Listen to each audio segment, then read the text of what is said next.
This week on the Baseline Podcast, Josh and I are here to talk about the World Series.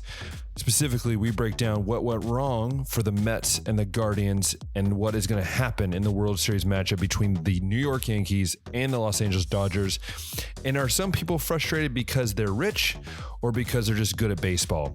And then we're talking about the NFL, specifically how the Browns lost Deshaun Watson, and were the fans truly in the wrong for cheering for someone that got hurt, or is there something more? And finishing up, we're going to be talking about all the matchups that are happening this week in college football. All that and so much more coming up on the Baseline Podcast. Hey, everyone. Welcome back to another episode of the Baseline Podcast. I'm Ben. That's Josh. And we are at the end of October. I think there's one more week of October. Halloween is next week. I don't know what Josh is going to dress up as. Tomorrow we're celebrating at my school because we have fall break. And I'm going to dress up as a cowboy because I'm from Ohio, so why not? And it's just, it's almost November is what I'm trying to say. That's what I'm trying to say. That means football season is becoming crazy, hectic, both in the NFL and college football. We have the end of the World Series is happening, the start of basketball, NHL. I mean, we had LeBron James and Bronny James on the same court. It made me feel old because I remember watching LeBron his first game, so that's just weird. But all this stuff is happening. But while all that is happening, Josh, how was your weekend? Hey, don't let Ben fool you. He's dressing up as a cowboy because that's his secret favorite NFL team. This year, to be honest, sure. Anybody better than what we've been dealing with. That is true. Yeah.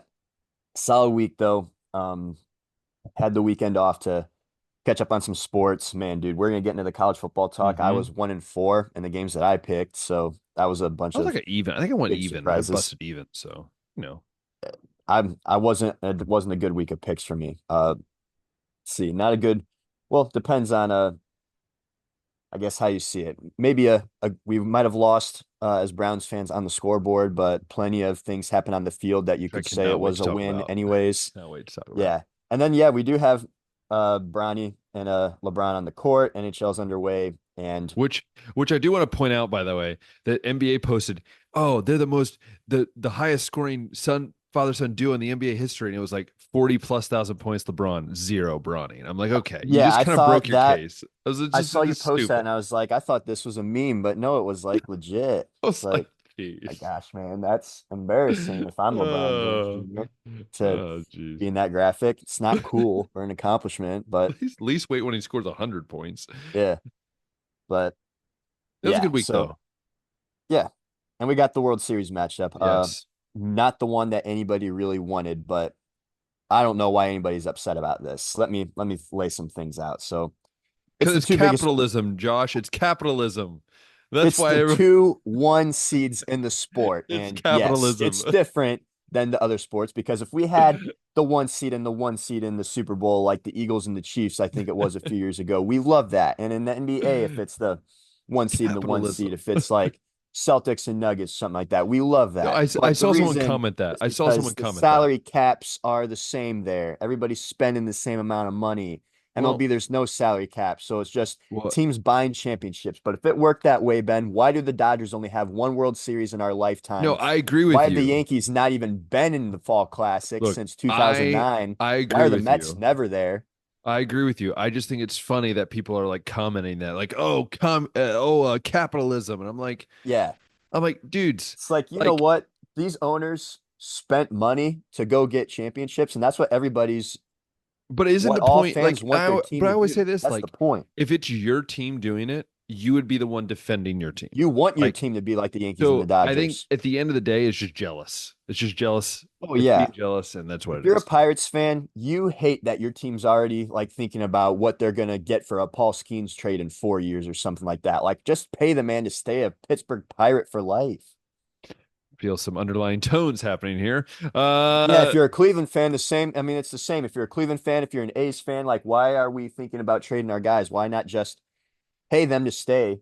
Or just do like the Reds did and just way overpay someone too early and then be stuck with the contract for like 10 years. So, you could choose either way. It doesn't matter. The Braves have been laying out a pretty solid model if you don't want to have to throw out $600 million sign them when they're like 21 years old. Just after they have a good rookie season. Yeah, if they have a good rookie season, give them a long-term cheap crappy contract. Yeah. Uh, No, I get anyway, it. though, the other thing about this too, Ben, is we got so many of the top 10 players in the league facing Mhm. off against each other. This is Shohei Ohtani. This is Mookie This is the Betts. first time I This is believe Freddie since Freeman. I think it's the first time This, since like 1990s. I think that the top two home run hitters in the same in the each league is actually facing each other. Something like that. It's yeah, like like really it interesting. doesn't usually shake up that way. But yeah, all those guys in the Dodgers I just mentioned, Soto, Judge, Glaber Torres, Oh, Giancarlo Stanton's waking up. Aren't the Guardians wishing they would have made that Soto trade by now? Oh, aren't they wishing they would have made I that don't trade? think they do. I do, but the organization isn't upset about it. I know that Oh, full well. wouldn't want a guy that is on base at 400 and hits 320. Yeah, we wouldn't want that in our lineup at all. Hits game-winning home runs to send his team to the World Series. We want catchers that hit 145. That's what we Yes, want. the building blocks of a world champion right there. Hey, I'll say this about Cleveland, New York series. Good. They It was might a have good lost year. that It was a good, series yeah. 4-1. I figured it probably was going to be the end. It ended just how I thought it would, with no starting pitching depth. The bullpen was eventually going to get burned out. But we made New York work, dude. We had the comeback in game three. We almost came back in game four, and we forced extras in game I, five. Like it wasn't I'll say though, easy for New York by any means. look, if you're a Guardians fan, like the one thing, it's the same thing I've said about the Reds. Like, if you don't get good starting pitching, it's going to kill you in the playoffs. When the Reds made the playoffs back in 2013, 2014, 20, like during that stretch, the Reds always struggled. Why? Because their starting pitching was so lackluster. They only got 5, 6 innings out of them, maybe. Now your bullpen is pitching, 12 innings in 4 games. It's just, to me, that's Achilles heel. And then you see Clase and everyone's, he's a fraud. I'm like, no, he's not a fraud. It's just he's pitched so much by the end of the year. And then they put him in situations, which I know we've talked about New this in the past. situations that he hadn't been in. Why are you putting him in situations that he's not? You stick him in the ninth inning. That's what he does. If you're not in the ninth inning, you have plenty of other bullpen guys. Let the bullpen guys be them.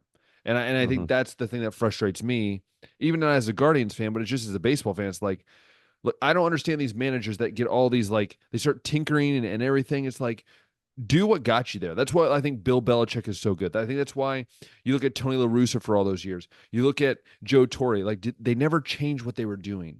Mariano Rivera was coming in the ninth inning. Like, that's what he was doing. There was no change in it. He was coming in the ninth inning. If they didn't have the lead, they didn't bring him in. And I think that's the same thing with the Guardians. And I think even with the Mets, it's like this tinkering and this, like, we have to find a way to beat these really good teams. Like, you got there by paying like $100 million, and you got there doing what you did best, which was, hey, we get enough runs, not a lot, but we get enough runs. We have a good bullpen. We shut them down. But what'd you do in the playoffs? Your bats weren't alive, and then you started pitching your starters only 4 innings, and it started screwing you over. So I think that's where I see for both series. Yeah, starters were not eating innings in this one. Honestly, the batters probably were facing Cade Smith more often than they were facing like any starting pitcher in Cleveland. Yeah. They just got familiar with them, honestly. And Cade Smith eventually got shelled, and Clase had plenty of times he got shelled. And then that home run that Soto hit was off of Gaddis. So they all kind of took turns getting to be the pitcher that everybody crushed. But yeah, you got to have starting pitchers to eat innings. And that's going to be what's really interesting in this series, Ben, because the Yankees have gotten here with basically three starters, as have the Dodgers. The Yankees, of course, with Yeah. Carlos Rodon, Garrett Cole, and name escapes me. I got to look it up here. But as I'm saying those, the Dodgers have been throwing some bullpen games, honestly. They've been throwing Jack Flaherty, Yamamoto, and Walker Bueller, and they have had some games where they went bullpen, and I criticized them for it against I think it was in the Padres series when they were down in a must-win game. It's like, you're really going to go bullpen in this must-win game, and it panned out, and here they are in the World Series. They've been Mm-hmm. bullpenning it, I think, against the Mets too.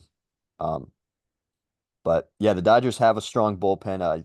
I was thinking of all the starters that the Dodgers have had too that have gotten hurt that would be Yeah, like a World Series Kershaw, rotation. dude, so many Kershaw and guys. Glasnow and Gonsolin and Dustin May. It's like that's why they're out here trying to go and make trades for guys like Jack Flaherty, honestly. Yeah. To me, this series is gonna be one of those that I see go game seven, and I just honestly think it might. Um, I will be interested to see, like, I'm more worried about, I think, the Yankees bats than the Dodgers bats. I feel like the Dodgers overall have a wider range of bats. I feel like with the Yankees, it's like Judge, Soto. and a sprinkling of other guys. Whereas it's like with the Dodgers, it's like, oh, 1 through 6 can kill you. You Hmm. know, like, but with the Yankees, I feel like what hurt them against the Guardians a little bit, not a lot, but just like when you rely on Soto and Judge, it's like, but what happens if they start going cold? Who's stepping up? And again, they've had guys step up. I'm not saying that. What I'm saying is, it's like you almost have to be one of those things where it's like you have to be careful of how much you rely on two guys because baseball is one of those sports where like if you go in a slump, it could be the last 2 or 3 games, and then in the playoffs you're screwed. So I guess that's what I see in this series for sure. I got you. Yeah, the regular season, it was pretty much like two big guys game here. But I will say in the playoffs, Giancarlo Stanton has stepped up. Gleyber Torres has stepped up. Still haven't seen Austin Wells or Jazz Chisholm really turn the corner yet, but Soto's been there. Judge was cold, but he had his moments, Yeah, but obviously, in the Cleveland series. that dude turns on like in a lightning switch. He He's can, just out yeah. of So nowhere. so his I mean his splits right now, he's hitting 161 with 317 on base percentage and 387 slug, way down from what we're used to seeing here in Judge. But yeah, just a couple cracks to the bat, and I mean totally different ball game in some of those Cleveland matchups. And then yeah, Stanton, on the other hand, a guy that doesn't really do a whole lot except hit home runs in the regular season, has been out here contributing in a lot of different ways. Won the ALCS MVP award, been a guy that they can count on. Um, and then also Volpe. Volpe's been a guy that they can count on too. He's been hitting over 300. Rizzo has been in spot situations pretty hot, hitting over 400. And now I'll go ahead and say, talk about Yankee pitchers too. It's Schmidt. This other guy's been starting. They've had Gill go out for a start too. So starting pitching is really gonna be interesting in this one, Ben.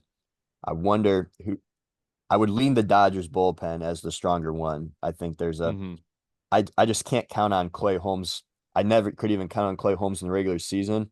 Luke Weaver had some moments that Cleveland was Oh, able to tag him too. former Red. Yeah. And then the Dodgers, I mean, they've had to rely on the bullpen to get them through some games, like complete games. But I also wonder at what point could it eventually burn out? The starters Yeah, are going to have to continue to, or hopefully, eat innings. I know Flaherty's been knocked out a couple times early, but as far as like the bats go, I mean, we're going to see as much star power as we've seen in lineups in the last several yeah, years. But this one to me, I'm gonna guess is going to come down to pitching. I hope this goes to 7 games. The other thing too, speaking from experience as a Cleveland fan, if they're planning on having Garrett Cole go 3 starts, game 1, game 4, game 7, I I don't think they're going to win that. It didn't work for Corey Kluber in Cleveland. We were rolling with Kluber, Bauer, Josh Tomlin for basically the whole postseason, and eventually, after you see a starter 3 times, you kind of got him figured out. yeah. Especially when you got Betts, Otani, and Freeman just staring down the barrel. Yeah, I really Yeah, wouldn't try to do that too often. yeah. I think at least the Dodgers, since they got 3 guys that they've been starting, and then they're using the bullpen game Th- as kind of like that fourth starter, yeah, they're spacing it out a little bit better. this is the question I have though. Do you think that if Otani wins this World Series in his first round, do you think Trout goes, guys, can you just trade me? Like, I feel like there's just gonna be a point where Mike Trout's just like, dude, just send me somewhere. Just somewhere. Eat the send me somewhere. I can't do this anymore. Yeah, I mean, it wouldn't be unprecedented for a guy with a huge long-term contract to get traded. I mean, Giancarlo Stanton's literally one of those guys. It Yeah. was like 13 years, I think he signed with the Yep, it Marlins, was, yeah. got traded to the Yankees. They didn't want to pay that anymore. Yeah, I So think, oh man, if maybe it I'm could happen with Trout, you Mike know? Trout, man, I'd be like, look, Maybe it could man, be I one of love these teams in the World I Series that could makes no, that trade. I The could see Mike loser Trout. goes No, out and I could makes a see Mike splash in the Trout say, offseason. man, I love Cincinnati. It's such a beautiful place. Just see him line up in center field and hitting some bombs to the left field. He don't even have to play center. We'll put him in left. We'll just let him hang out in left field. It might require only minor leaguers to be around him that are getting paid a $500,000 so that You you can know, afford to pay his to be annual honest, salary. hey, But De La Cruz is on a cheap contract. McLean's on a cheap contract. it All you is got a to do young is put team right those now two that's on a guys. lot of cheap contracts right That's what I'm now. saying. I'm just saying. Cincinnati looked really good on him. Looked really good. You get to at least hold that red and white color scheme. And Terry Francona, like what a better manager to be managing him. I'm He'd have sorry. one veteran that he could like actually manage the way that he likes to do, huh? You're an idiot. No feelings hurt. All right, Ben. So Yeah. let's make some predictions here. I'm really hoping that this goes to 7 games, and I think there's a good chance it will. Oh, I'll go ahead and say I seven got you game mine. I series. got you what mine is. And I basically already said, like, I think if this goes to 7 games and they got to throw Garrett Cole 3 starts, I'm taking the Dodgers in this one. I'm I think they going. can just I think they can space the guys out a little bit more in the rotation. I think the bullpen has been a little more trustworthy. And I think the big bats that were there in the regular season are going to continue to produce in the regulars or in the postseason. Yeah, I'm gonna go. Yeah, I have a struggle seeing the Yankees being able to keep up. I think with the Dodgers offense. So I think this is gonna go. I'm gonna go six. I won't go seven. I'll go six. Dodgers win this in six. I think what Shohei's doing and like again, there's just something about that offense is just so loaded. And again, I trust the Dodgers bullpen a little bit more. So I'm gonna go. I don't know why I sounded Brooklyn right there. Like Dolges. But I'm gonna go Dodgers in six. Dodgers in 6. Okay. Yes. I'm gonna go Dodgers in six. Man, hey, shout out Mookie Betts too. He was having a rough time like in his career postseason, like just game after game after game, and then comes out and knocks a couple bombs He's this the old guy postseason. So now. He's the old yeah, guy. 32 years old. Huge part of what they've been doing this series against the Mets. But yeah. So they've been saying baseball fans are going to hate this matchup. The casuals, I mean, it's the biggest brands, it's the biggest spenders, it's the most superstars. Stupid So like more non-baseball fans are going to be interested in this matchup. But I think capitalism. there's plenty of reasons for real baseball fans to I be agree. invested and You've excited about this debunked too. it. As we said before the show, you debunked it, Josh. I'm proud of you. They're all going to disagree with me, but That's hey, fine. It's any other sport, we'd be happy to see the 1 seed versus the 1 seed, it's not all equal, guys. It's to not see all future communism. Hall of Famers Guys, going at it. it's not communism anymore, okay? It's not all equal. All right. There is capitalism in the world. Make more money so you can spend more money. I don't know what to tell you. Cleveland charges more for tickets than most of the teams that I saw this summer, and they spend more. So it's like I know you can like either make tickets If cheaper you or if I'm going to if you didn't know, spend more of it. just follow Josh on social media. He has a nice little rant about that whole thing. So, Josh likes to just say, you know what? As someone as someone who is a fan, could you please spend some more money, please? Thank you. I don't want to care more about winning than what my front office does, than what my owner does. Otherwise, it means I got to But go somewhere Josh, else. he's come out many times and said he cares so much about winning, Josh. And he wants the best for the club. I got I want to see it. I would have rather gone out and gotten a big bat this offseason to make renovations to the stadium. But what do you mean? But it's it's the attraction, and it produces more money, so then you have more money to spend. Oh wait, you don't spend More that money to money. put in his pocket, Paul Dolan. Gonna be an interesting offseason, Ben. There's gonna be a lot of bats uh, available, and I'm sure that we're just gonna go and sign like a journeyman well, 37-year-old has been what do you mean, to you fill guys? in one of our outfield I spots. root for the Cincinnati Reds. We have like one of the cheapest owners, also. I Actually, we know. have one I'm of the not. I mean, poor. I'm preaching the To be choir. I'm not honest, saying hold on. anything that To be like you honest, don't also we have a feel. poorer owner than you, though. So Yeah, we have like the technically, fifth richest owner in the league. We are not hurting. we have like a poor owner that like only wants to spend money on like one person's contract and then just like somehow divide it up Yeah, between everyone else. And they lose arbitration like every year because they lowball it so much. Like we're just good yeah, at lowballing. yeah. We got to go out and get a starting pitcher we can count on. We I got to go out and say, get a big bat, but it's not going to happen. some people say, not me, but some people say that the Guardians and the Reds should combine their money and maybe they could be somewhat close to some of these spenders. And It's just actually be not straight true. up the Ohio Reds or the Ohio Guards, The Rardians, the Rardians. Guardians, or the Geds. Oh no, no, no, no. We're not doing the Geds. That Geds that sounds can the woo, worst, that can be a little bit misunderstood there. depending on Um how you say it and what woo, accent. Gads. Nope, nope. Can't do it. Nope, nope, can't do it. Anyways, we Or should we probably take the GU and Guards and oh then the no. Eds and Reds and No. call them the Gweds. Oh, this show's going down the rails. Down the road, Oh yeah. I wow. think that we got to go to football, Ben, before we say some We gonna other lose nonsense about before we say baseball that some things just that get sends us us off the canceled. rails. Um, gets us canceled. No. So Yeah. So should we talk about Browns first? Should we talk NFL Browns first, and then NFL back to us? Browns. Fans Yeah. obviously feel a certain type of way about what Uh-huh. happened Sunday. Mm. First off, congrats to Josh, we Joe Burrow. Joe Burrow, generational we talent. lost. Josh, cheers, Yeah. cheers. We J- lost again. Golf clap for Joe Burrow, the generational talent with 0 Super Bowl rings and 0 MVPs, but finally got a win in Cleveland. So I guess he earned You that know, contract, Ben. listen, when you're beating that how bad this Browns team and that's your win, like if you're gonna put your hat on that against this team, Still was only by a all to you. touchdown, All to but you. By the way, yes. that was the most ugly offensive performance of either team. But I read an article, Josh, that said, or it was basically like a post slash article, and it said teams that have scored 20 points in a game. There were three MLB teams on that list, and there were a bunch of colleges on that list, and yet the Browns are not on that list. I just want to make that very clear for Yeah, everyone. didn't the Dodgers score 20 when Otani No, went there's like three: 50-50? Rockies, Dodgers, Athletics. Um, and so I want to say this because I want people who I have been said that I don't care about the Browns anymore. I'm mad about the Browns. I don't watch the games. I'm like, yes, I don't. You know why? Because this is why. And this is not a I'm gonna be careful what I say. This is not a Stefanski problem. This is, I mean, it is, but it's not.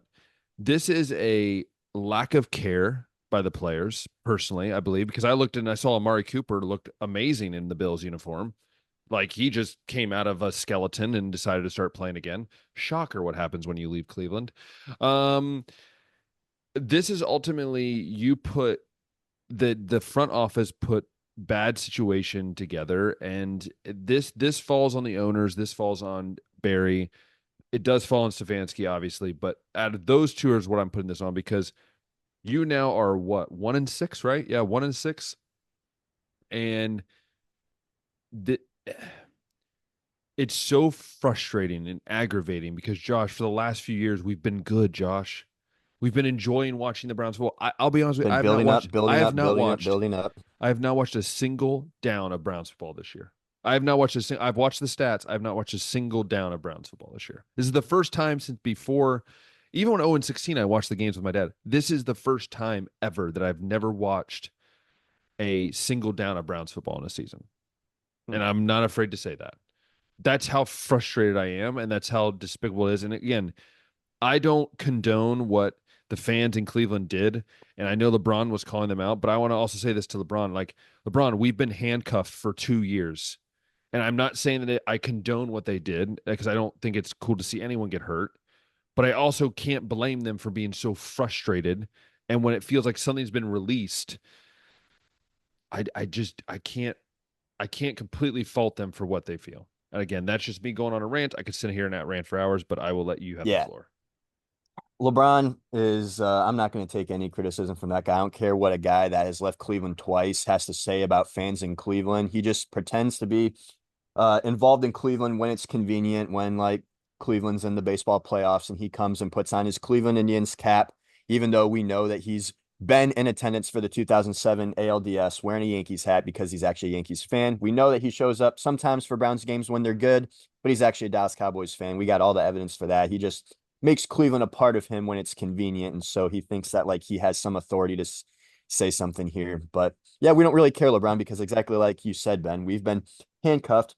The organization's put us in a very difficult position as fans, pitting us against players, players against fans. And I mean, I know a lot of the players had some things to say about the way that Cleveland booed Watson when he came onto the field and when he left with the injury. Like, you never boo an injured player. That's like an unwritten rule, basically. And I don't think that anybody was booing Deshaun Watson because he got injured. I think they were excited that he was not going to be the starting quarterback anymore. And they would have reacted the same way had he gotten benched as he 100%. did when he got hurt. It's because Watson's not going to be the starter. It seems, Ben, like the Lord did what Kevin Stefanski was not going to ever do. And so intervened, took Watson out, got rid of the Achilles again for however many times it's been in his career. So the injury, I think that ended him last year. And then Kevin Stefanski finally was forced to do something Even about though the he did quarterback put Winston in, situation. which was weird. I was like, Yeah, geez, okay. yeah, but that's what I saw No, is like we've been needing we've had all the reasons to bench Deshaun Watson, and it seems like we're just being prideful, wanting to not like or wanting to get our money's worth, whether it's the front office telling Stefanski he has to do it. It's just like any other time in Browns history, we would have changed the quarterback at week 4. Any other franchise in the it's league obvious. would have It's changed the obvious. quarterback at It's this not. point.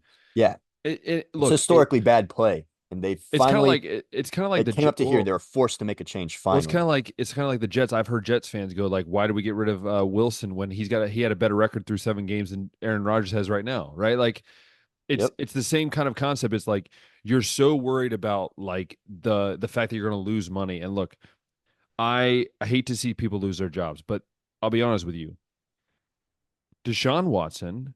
Look, it does hurt them a little bit because I think there was a good chance in the offseason they try to trade him, kind of like with the Russell Wilson thing. They eat a lot of money or whatever it might be. Look, at this point, I think if he's not like, again, I think someone said this, I don't know who it was, but said like, look, he hasn't looked like himself since he left the Texans. Like his body's not as twitchy because you remember when he was with the Texans, he was twitchy, he was freakish Oh, athletic. But I super think, athletic. It helped him out a lot. but I think we're starting to see what happens when his athleticism wears off. And as he gets older, obviously the athleticism is going to go away. If I'm the Browns, I just eat the freaking whatever 100 million it's going to be and just say, you know, hey, Wait till let's go. June 1st next year and eat Or that but 72 million also dead cap. just just draft a quarterback. It doesn't hurt. And like if you keep Winston around, you have a veteran guy that you can put out there. Like I'm not saying for a complete rebuild. I'm kind of against that because I feel like that just sets you back even more years. I think you just need to find a way to kind of partial rebuild, and that's something you could do. But I just go back to the game. Like you put up 7 points, I believe it was 7 points, right? Yeah, 7 points uh, against the Bengals, and look, this is the one team that you're like, look, I know we're not going to beat the Ravens because, by the way, the Ravens look like a freaking juggernaut that I'm terrified for any team to face Never because, saw that coming. oh, gross. And the Steelers, freaking good. They can put Russell Wilson or Justin Fields in there and be good, which is just scary. Part of me is like, let's trade for Justin Fields. Can't hurt. Um, Hmm. and um, and I also look at like the Bengals, like this is the team you could beat. And Josh, it's sad to think that we were so hyped a couple years ago, man, when they made those playoffs, and it was just like, this is awesome. And I feel like we're right Hmm. back in 2015, 2016 again, and We're even it just worse off sucks, then, man. like It that. it just it sucks, man. Like, and I'd hate to see this because I think I really like Stefanski. I think he's a good coach. He's a 2-time coach of the year. I think he's a great coach. I just think that he got dealt a stupid hand and then made a stupid decision by hiring Ken Dorsey and not sticking up for the fact that what he believes in as a philosophy, and it's now going to cost him his job. It very well could. Yeah.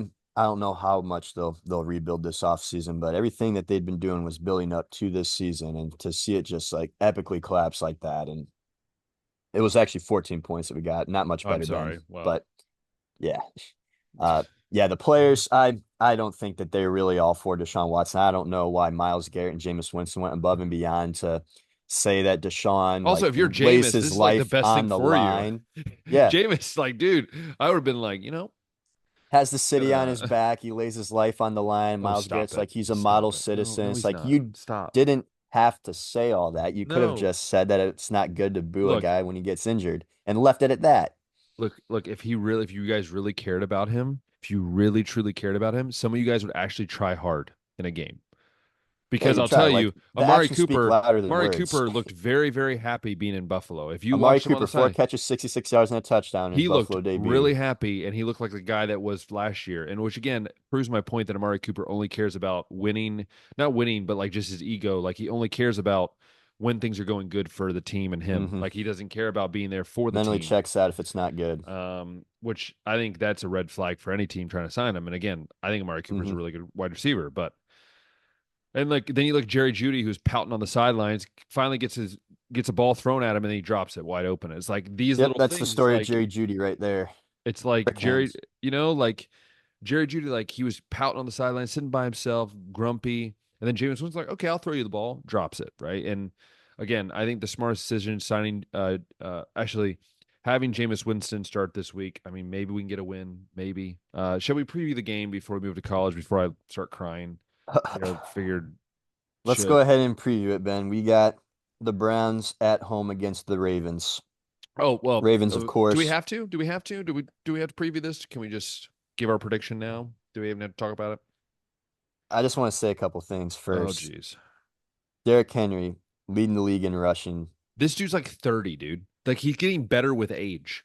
Like Leading the league with in rushing. age. Lamar fifth in the league in Stop passing. it. Stop it.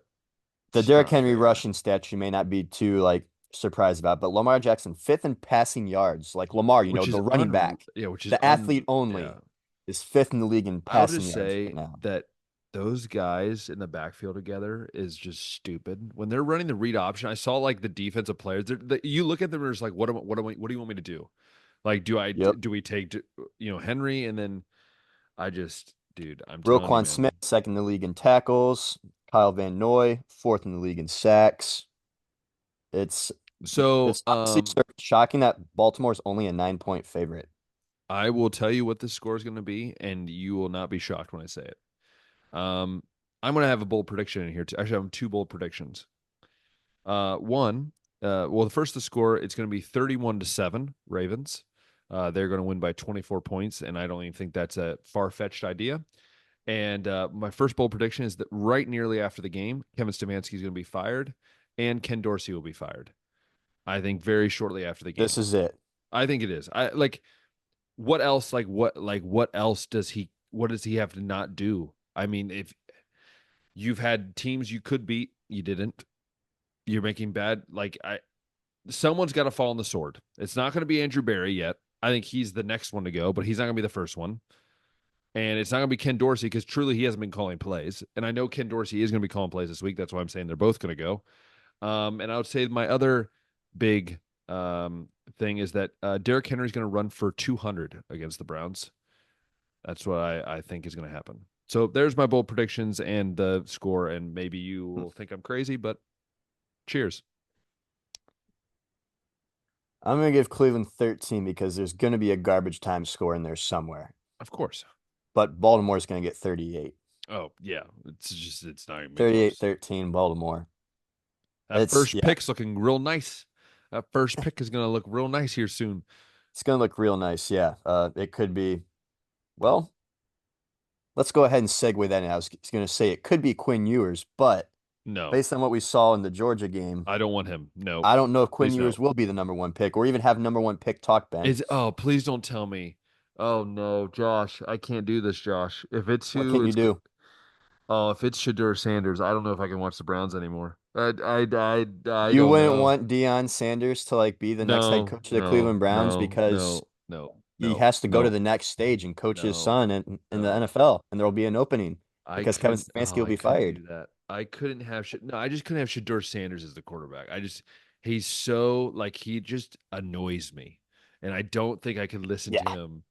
Like I would rather have Caleb Williams, and you guys know how much I'm against Caleb Williams. I would rather have Caleb Williams as my starting quarterback than Shedeur Sanders. All the guys getting floated around have been Quinn Ewers, Carson Beck, and Shedeur Sanders. Carson Beck should not even be in discussion for a top 10 pick at all. Have you watched him play?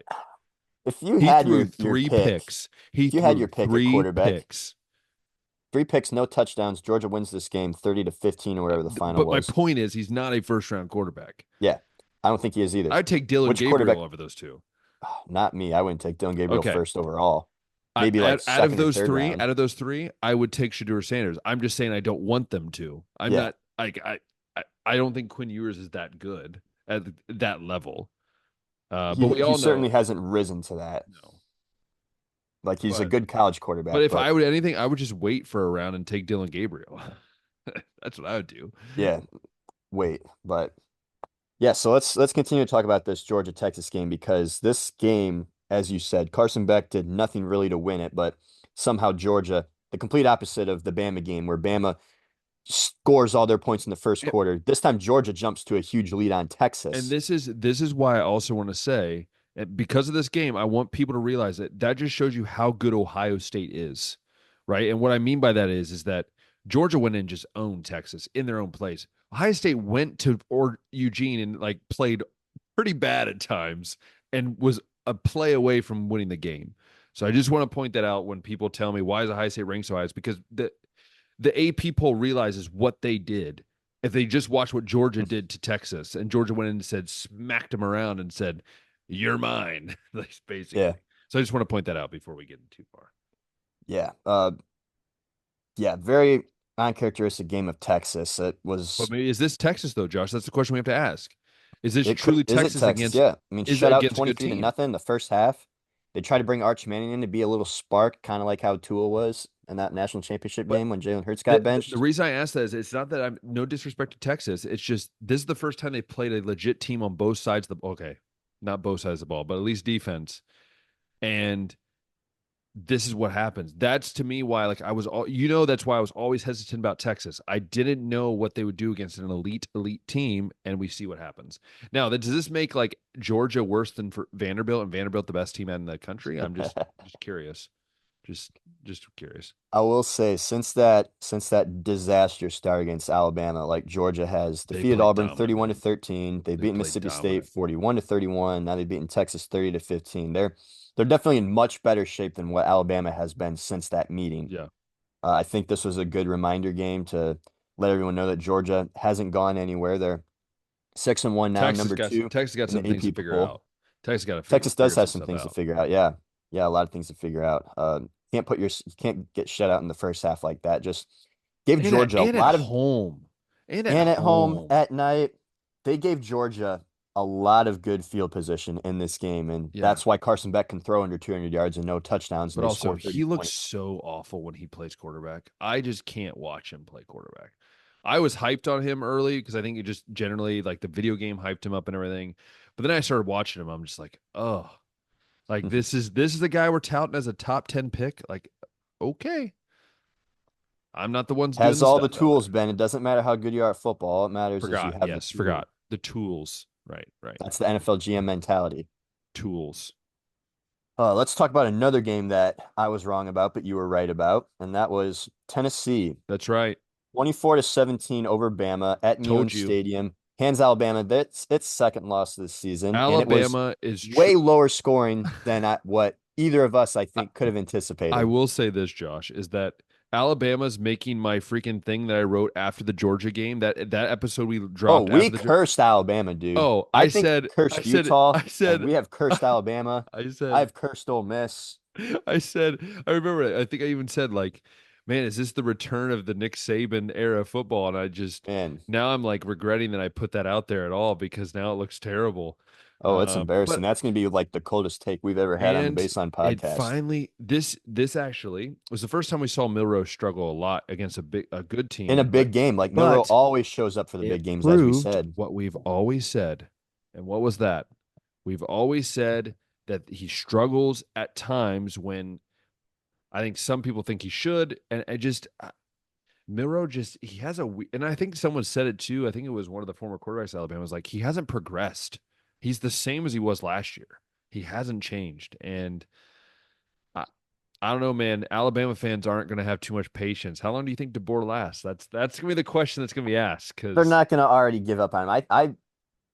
So I might have jumped the gun a little bit. Nick Saban is one of one, oh yeah, but I still think that Kalen DeBoer, like before the season started, I thought Alabama might go 9-3. They still could finish that way. Mhm. I think Kalen DeBoer was the best guy to go get for this job, and I think he's going to be fine at Alabama. Will he live up to the Nick Saban No one will. level? I mean, yeah, that was a mistake on us. We were foolish. We repent, and we're never going to say anything like that again. Nick Saban's one of one on this show from here on out. But yeah, I mean, Alabama has taken a step back, especially since that Georgia game. Like, there could be even another loss. Like, I'll just read you the rest of Well, who they got to play. They got to. someone did say real quick. Someone did say one of the guys I talked to. He's like, man, wouldn't it be funny if Alabama would like fired him when I got Urban Meyer? I think I was like, Josh would roll over his grave once he passes. Josh, you're not dead, but what I'm saying Yeah. is that you would be so frustrated. I think every Florida fan would just be like, denounce him. Yeah, like why couldn't we get Urban Meyer to come back to the swamp? But Alabama, Ben, has to host Missouri this weekend, and then Yeah, they but also Missouri have is to go awful. at LSU. Missouri's not good. LSU's good, but Missouri, not so much. They should win at Oklahoma and win at home Dude, against Auburn. Oklahoma's bad. They're like the Browns of college football right now. They're truly Very, the yeah. Cleveland Browns of college football. It's Their it's not offense been is a good terrible time, and I know there's been some injuries over there, and they definitely still. couldn't figure out So the the Browns have it offense. too. Yeah. Jeff Lebby, their offense coordinator last year, is head coach at Mississippi State, and they're scoring a lot of points. They clearly missed that dude.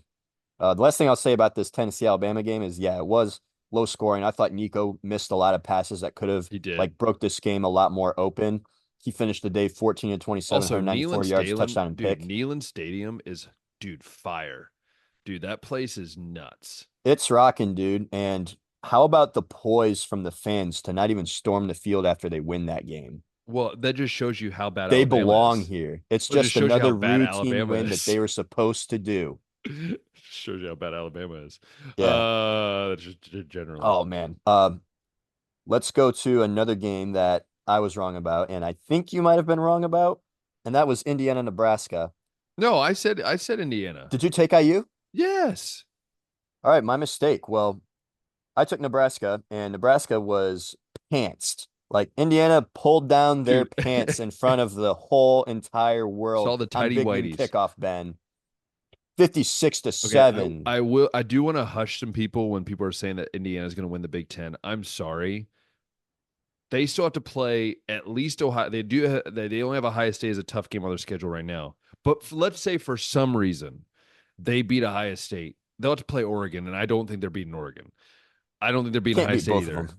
No, and generally great story by Indiana, but also if you look at their roster next year, they're going to have like zero dudes because they're almost all seniors, and they're going to be right back to where Indiana normally is.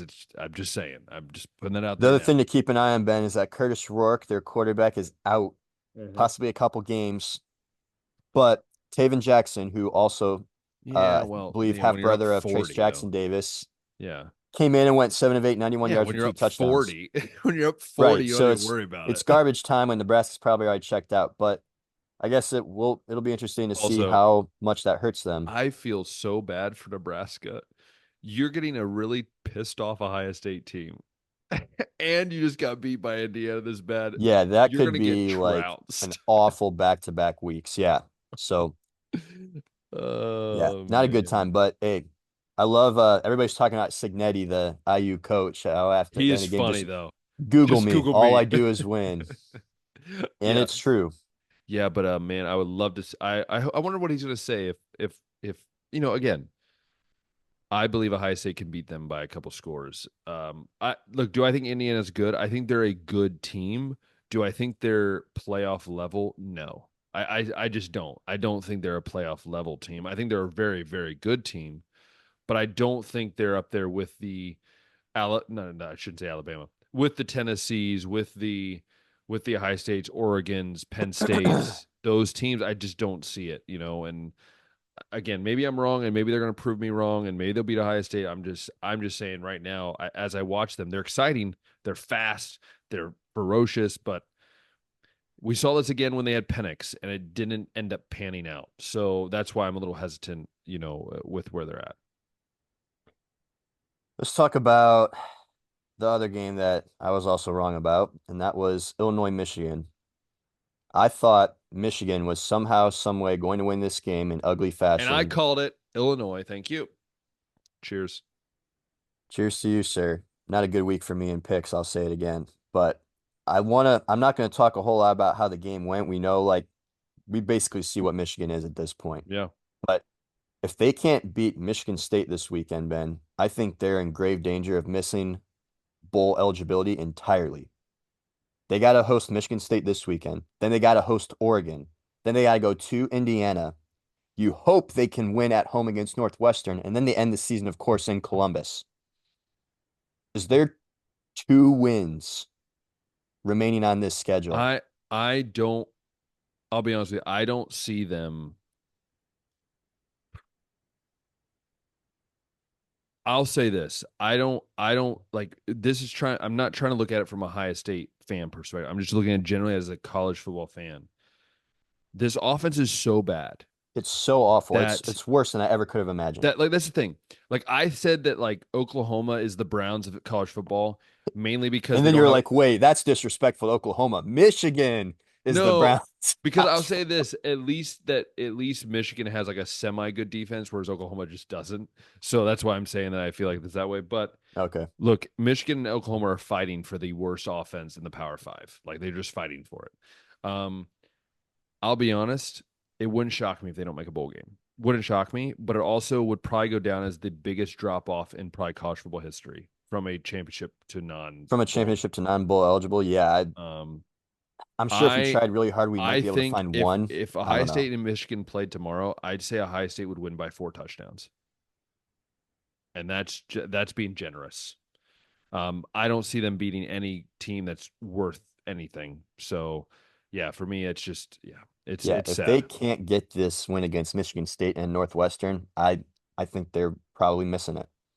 No, I I think they're agree, probably missing it entirely. 100%. Um, the one game that I was right about, Notre Dame. You were right about Notre Dame. That is I'm, true. I'm gonna I'm gonna hang my hat on Notre Dame and thank them for not allowing me to go 0-5 and have to retire officially from picking college football games. But the Irish got it done 31-13. Uh, shout out Riley Leonard. Well, not shout out Riley Leonard. 20 of 29, 203 yards, no touchdowns, one pick, but he did what he needed to do, manage the game. He got two rushing touchdowns on the ground. Georgia Tech, know that their offense can be sneaky good sometimes, but hey, the Irish, Ben, they're doing The that thing Irish. that The they're doing that thing Irish. that happens with Marcus Freeman teams. They lose the teams they shouldn't. Then they go on a win streak, and now they got to play Navy, Florida State, Virginia, Army, and USC to end the year. Still looking like the playoffs could be on the horizon. Yeah, I mean, I would say that that Navy game is going to be tricky. I'm just saying that right now. Who would add both service academies to their schedule? Like, who hates their defense that much that they're like, I know. yeah, why don't you go ahead and play Also, Army and Navy in the same what season? world are we in where Michigan and Oklahoma are absolutely atrocious in offense, and yet Vanderbilt, Navy, and Army are in the top 25 and have some of the best offenses in the country? I'm just saying we are in an alternate universe, and I don't know what's happening because we have three of the teams that we never would have thought would be like a top overall offenses and be in the top 25, and then you have two legendary programs looking like a garbage bag on offense. Just Yeah. saying. Yeah, so I know it's largely been against nobody, but Navy has scored 49, 38, 56, 41, And they 34, throw and the 51 ball. points. And they throw the ball. They don't just run it all the time. They throw it like 8 to 10 times a game, which is a lot for them. Blake Horvath, starting quarterback, has Horvath. 888 yards, Horvath. 10 touchdowns, one pick. It's Horvath. Horvath?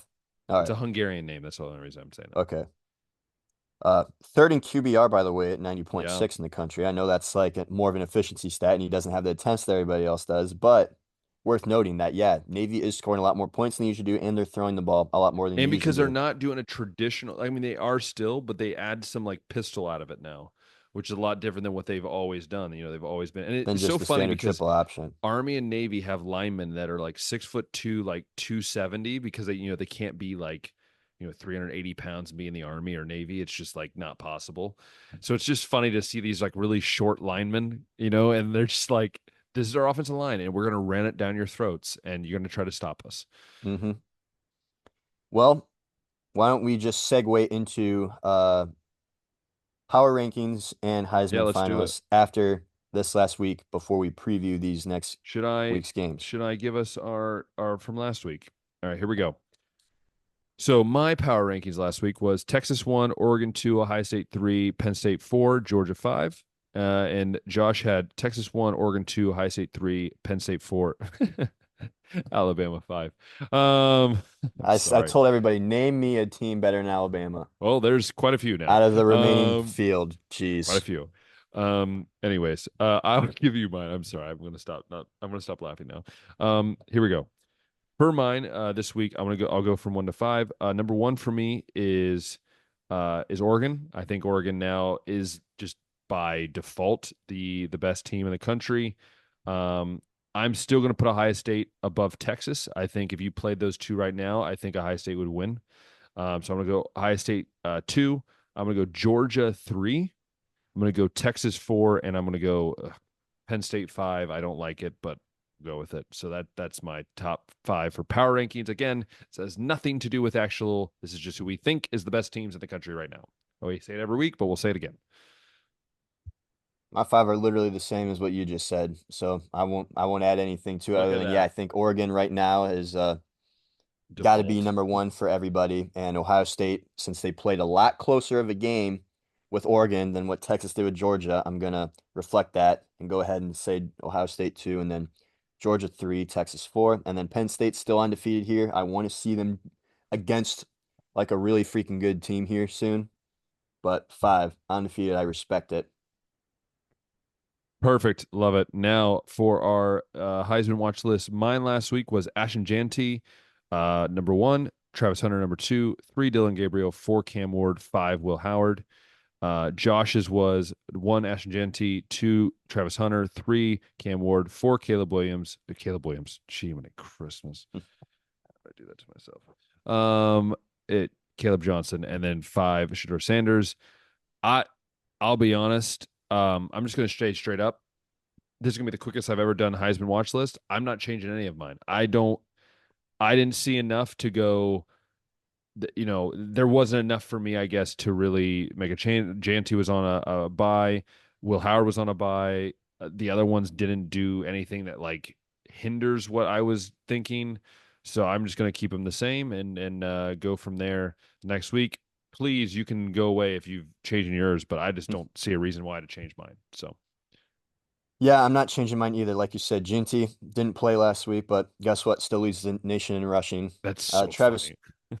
Travis Hunter made his return, although Didn't not look great. explosive. Yeah, Yeah, but but still. still has been playing elite level on both sides of the ball, and I think that still counts for something. Cam Ward at 3 leads the country in passing yards and passing touchdowns. One of the top QBRs, so I'm leaving him at 3. Caleb Johnson at 4, second in the nation rushing. I'm leaving him there.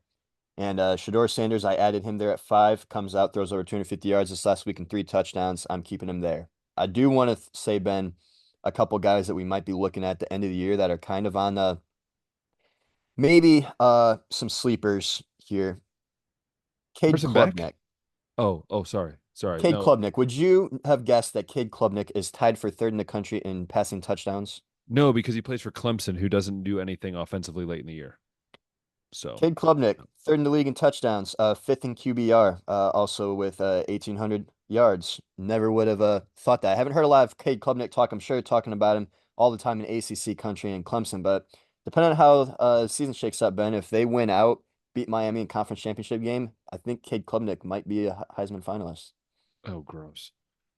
Yeah, that's something that you never would have thought, but I'm just throwing that out there. Maybe a sleeper, maybe something on the horizon here. I only have 2 quarterbacks in my finalists right now, which I'm very proud of. I've never only kept it You to know, people are 2. calling you a traitor from the Heisman list as normal. And I said, Josh would love to hear that personally.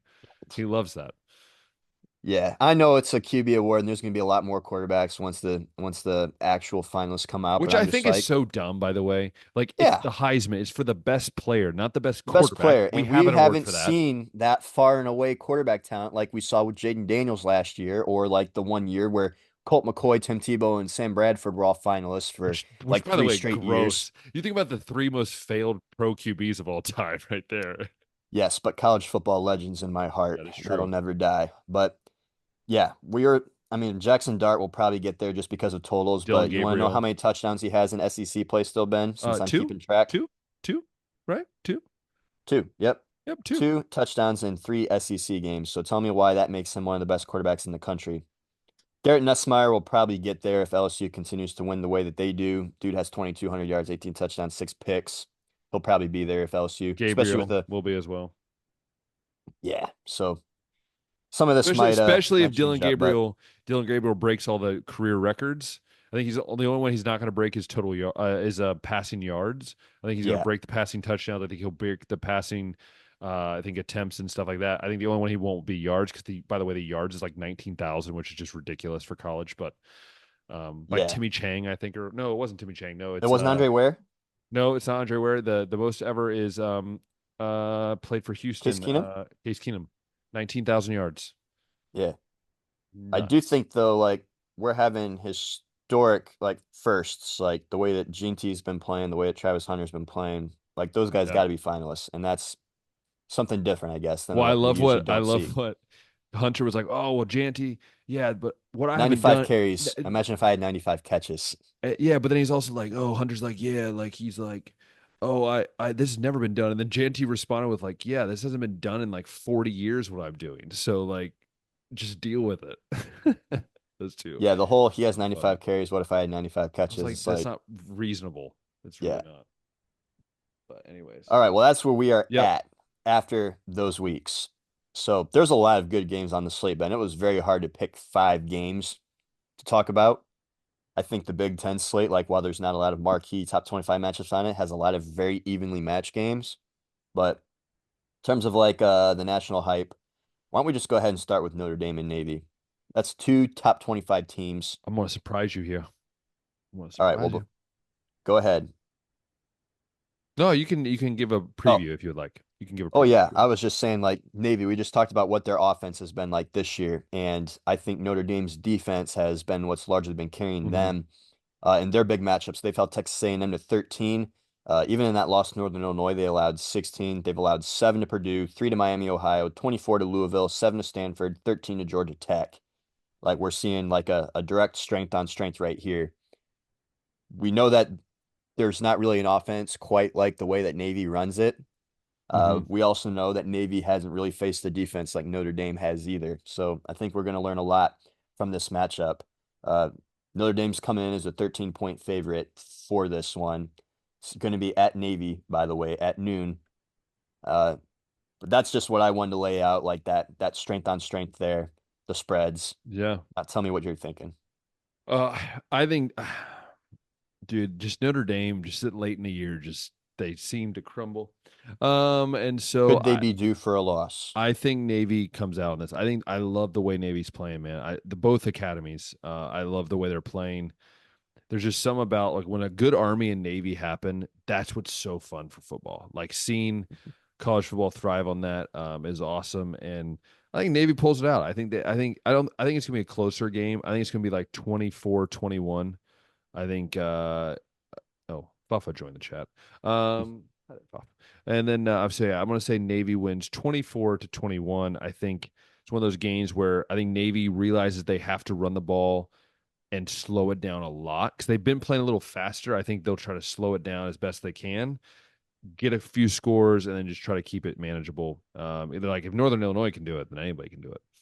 So For sure. And I was just thinking that, like, surely Notre Dame's athletes can manhandle Navy at the line of scrimmage, right? But you would have thought that against Northern Illinois, yep. and it didn't happen that way. And it's Could a have lot. And happened with the 2 times. triple option, it's hard because you can't just go downhill really fast. You have to be on your edge, even as a defensive tackle, because what if that fullback gets the ball? He's running straight up at you. But what if the quarter, so it is a little trickier. Again, I've ran that triple option before, and I've also coached against it, and it's not easy to do, for sure. Yeah. This is what I'll say. I think Navy can cover that 13-point spread. I think that this is going to be a close game. I'm going to give the edge to Notre Dame here. I think that Notre Dame's defense has been tested a little more than what Navy's offense has. And so I'm going to go ahead and reflect that in my pick, but I think it's going to be a close, ugly game. Give me Notre Dame 23-20. Ooh, it's gonna be a tight one. Tight one. Yeah, this is at noon. It's a great game, I think, to go ahead and kick this slate off with. Um, we also got Texas at Vanderbilt. Texas at Vanderbilt, Ben. This was a game that was on nobody's radar to start the season off, but after Texas loses to Georgia and Vanderbilt has been able to pull off a couple big wins for itself this season, it's now a top 25 matchup and one that people are going to be paying attention to. It's on the SEC network at 4 o'clock. So the national audience won't get to tune into this one as much as what they'd probably like. But I think there's definitely some interest here. Texas is favored by 18.5 right now. What are your thoughts coming into this one? Is this a game that I personally think this is a game that Texas bounces back on and probably makes Vanderbilt look like traditional Vanderbilt has looked? I, that's just my take. What are you thinking? Mm, mm. Ben, back in 2018 or so, traveled down to Nashville with the Cedarville men's basketball team. We played a game against Trevecca Nazarene, but we got to go tour the basketball facilities at Vanderbilt and got to walk by the baseball stadium and got to walk right on the edge of that football stadium, which looks a lot different now. They've done remodeling. But I remember looking at that and going, wow, it must suck to play here. And you know what? Now, this is going to become a dynasty. And I truly believe they're going to have two of the greatest wins in not only Vanderbilt history, not in SEC history, in college football history. And I'm going to say Vanderbilt beats Texas 31-28. Oh, whoa. Paeva, or however you say his name, he's going to have a great game. I think there's going to be very similar to what happened with Alabama in the sense that kind of a sleeping again. After a tough loss, we've seen it before. Teams sometimes can struggle to get going. We've seen what Vanderbilt does, man. If they get going fast. And I think Vanderbilt has nothing to lose. They're already ranked for the first time since like 2012. They've had the best season they've had in years. What's there to lose? They're going to see trick plays. You're going to see fake punts. Jesse Mirko, a former Ohio State punter, is punting for them. You're going to see some. You're going to see some trickery happen, and I believe Vanderbilt's going to pull off something. Maybe I'm the only one in the country saying it, but I'm going to say it right here. I didn't believe them earlier. I believe them now. Vanderbilt for the win. Go Vandy. Wow, we're already different on two. I hope that I do not go 1-4 this next Oh, I week. hope it. Speaking of All right, existence. another one right here. We touched on it a little bit, and that's Missouri at Alabama. Alabama definitely This is is going to be not. just an awful game to watch. Just like hearing that, I'm just like, these are two teams I just don't want to watch. Yeah, like Missouri hasn't really been who they're supposed to be. They No, obviously started the season against like two G5s and shut them out, but then they had the close call with Boston College. They had a close call with Vanderbilt and were able to win they that. got Then they killed. get their pants pulled down by Texas A&M. They smash UMass, big deal. And then they escape Auburn 21-17 this past week. It's a game that Auburn really should have won. Yeah. But yeah, Alabama 13.5 point favorite in this one. They are the home team for this 3:30 game, Ben, on ABC. That might be the only reason Alabama wins this game is because it's in front I of their home agree. I fans. agree. Yeah. Probably it's tough to even say if this is going to be a defensive struggle or if it's going to be like high I scoring. I'm saying like 27-20 Alabama. Like I just don't High think there's gonna be a 20s, ton low of 30s, yeah, maybe. I think it's 27-20 Alabama. I think it's gonna be an ugly win. I think Milroe's not gonna sell anything to anyone. I think it's just gonna be an ugly grind out win. And Alabama squeaks away and no one's happy. That's the way I look at it. I'll go 27-24 Bama here, but yeah, this is it's a top 25 matchup on the by the AP poll, but I Ugh, don't know if it's going to be a whole lot of fun to no. watch, but impacts college football playoff landscape and the SEC standings nevertheless. We got Oregon hosting Illinois as well, Ben, 3:30 happening on This CBS if I'm you'd rather telling you watch this that game. now. I'm saying this to people now. Even though they're hosting Illinois, this is a game that I'm going to just say here, I'm picking Oregon, but I'm just saying right now, do not be surprised if Brett Bielema goes in there and beats Oregon. I'm not saying that like, because then it hurts Ohio State stock if Oregon loses at home to Illinois when Ohio State can go in there and beat them. But again, it was a little different atmosphere. I think with Ohio State, it was at night. It was a lot different atmosphere. But I'm just saying, Illinois is very talented defensively. I think they kind of keep the game slow. And I think it's going to be a little closer than people think, but I'm going to say Oregon still pulls away. I'm going to say 35-24 Oregon.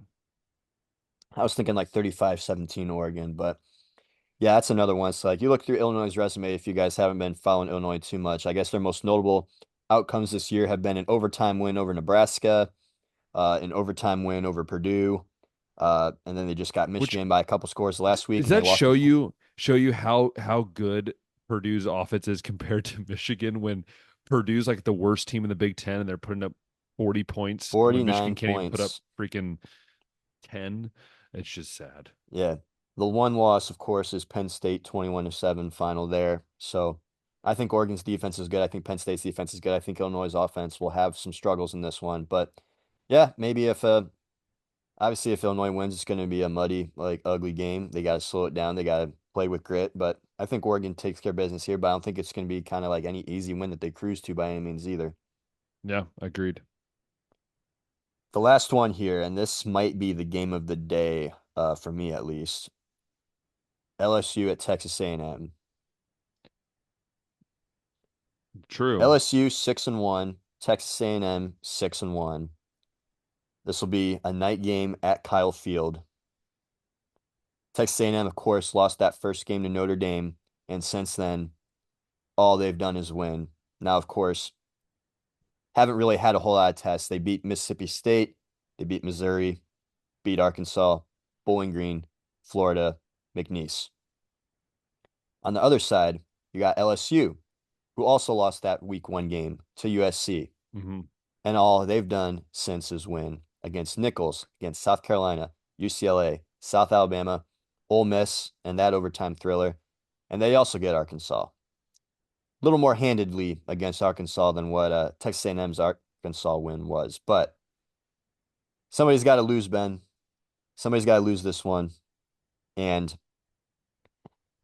it's honestly a coin flip for me. Texas A&M 2.5 points they're giving them, but I hate to make a pick either way. I could see both teams coming out with a win here. Yeah, I'm leaning more towards LSU. I think they just had that momentum. I think a little bit more. Again, I think Texas A&M has momentum, but I just think kind of the way LSU's been winning, kind of that fiery momentum. And I think I'm gonna pick LSU. Not by much though. I think it's gonna be like maybe like a 28-24 game. I'm gonna say LSU comes out on top. Yeah, I think that both of them have had their close calls against bad teams too, so that's not even like really a point to bring up either. But I think LSU has developed some character this year where they've been trailing early, they've been in some close games, Mm-hmm. and I think some of the older LSU teams that Brian Kelly has had to deal with, or even like before Brian Kelly would have folded or quit early when they were down, but they've been playing with grit. They've been able to come out with maybe some wins that those older LSU teams may not have been able to get. And like we said, Garrett Nussmeier might be a Heisman finalist at the end of the year. This could be his big Heisman moment right here, winning a game at Texas A&M in this environment. Mm-hmm. I'm going to lean LSU too. It's still just like mentally in my head. Anytime I think Texas A&M is good again, they're not. But they absolutely have earned the 14th seat or the 14th ranking, I think, in the AP this year at this point. No, agreed. Agreed. But I think LSU is more primed to win games like this than what Texas A&M is. I need to see a little more from Texas A&M first before I start being like Texas A&M is a good football program again. Yeah. But Mike Elko's definitely off to a great start over there. But LSU 30-28, I'll give them. Close Yeah. Yeah. call. I like it. I like it. I like it. Yeah, that's going to be a fun game. Other fun games that we didn't talk about, Ben. SMU is at Duke. Those teams are both 6-1. Penn State will be at Wisconsin. Penn State, of course, 6-0, Wisconsin 5-2. Um, let's see. Oklahoma at Ole Miss. We'll see if Jackson Dart can get any touchdowns in that game. And then Washington at IU. Nebraska at Ohio State also, of course, as you said. That could be pretty ugly. But we got also Syracuse at Pitt on Thursday. That's Yeah. Syracuse 5-1 against undefeated Pitt. And Friday, Boise State at UNLV. Highest There's a lot stage, of highest stage dropping 63. Just saying that now. High there's a stage lot of dropping fun 63. games from Thursday to Saturday this week for Man, everybody to be tuning into. as a Ohio State fan, if they won like 63-0, oh, I love that so much. Yeah, So much. Ease my mind. But yeah, good stuff there. good stuff. Good stuff. Obviously there's a lot of other sports that we'll be talking about as soon as kind of the season start kind of ramping up and as football slowly is going into more of the end of the season. Again, it never slows down. And again, football is just fun to talk about. But we hope that you've enjoyed this week's episode. If you have any comments about how Josh just loves to spark some controversy with the Heisman list. Let us know in the comments. Let us know what you would change, what you would add. I would also mention Eli Holstein is a guy that we were talking about Pitt that I thought of that maybe has a long shot, but hey, you never know. Might show up on my list next Yeah. week. He's on my fantasy team. He's been racking up some great points. I We've still thrown Kyle suck at McCord fantasy. around too, but it's just like it doesn't sound No, we right or don't talk feel about it. right. Nope, don't talk about it. But we really do hope you guys go watch some football this weekend. Enjoy the last kind of truly probably cooler weather that we're going to have before it starts getting that bitter cold. Yeah. Hope you guys enjoy. If you guys loved watching or listening on YouTube, go and click that thumbs up button, hit the subscribe button, hit the notification bell. And if you've loved listening to us on Apple Podcasts, Spotify, or wherever you can find your podcast, then please give us a rating. Let us know what you think. Again, share it with friends and family. Let us know how ugly we are. I don't care. Just, comment something. Anyways, I hope you guys have a safe and fun weekend. And until next time, we'll see ya.